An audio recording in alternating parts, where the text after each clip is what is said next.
Hey there, I'm Samuel.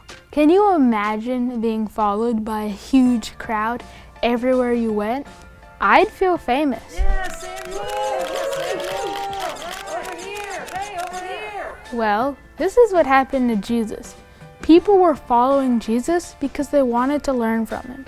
He had a lot of amazing things to say, and people felt changed when they listened to him. They wanted to know what he thought about the world and how we could all live peacefully together. Sometimes what he said really surprised them. Happy are the people who are sad? Okay, this passage feels like opposite day. How can I be happy when I'm sad? I was so confused when I first read this. Then I realized that Jesus was saying that no matter what situation you're in, you are still loved by God. When you remember this, you can find peace in difficult times. I can be sad about what's happening and at the same time comforted to know God's love hasn't left me. God's love is peace, even when it feels like the opposite of what is happening.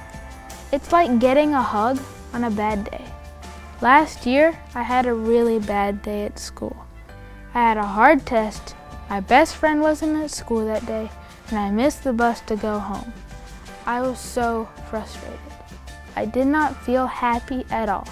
When my dad picked me up, he gave me a big hug. Even though the day wasn't a happy one, his hug brought me peace. He just looked at me and said, "Today won't be every day." That day at school was still a really hard one, but my dad reminded me that I was still loved, and that felt good. For me, my reminder is my dad's hug. For you, it might be a hug from someone else, or a friend making you laugh with a funny joke, or a teacher that really cares about you. In our Bible story today, Jesus is reminding us that tough times won't last forever.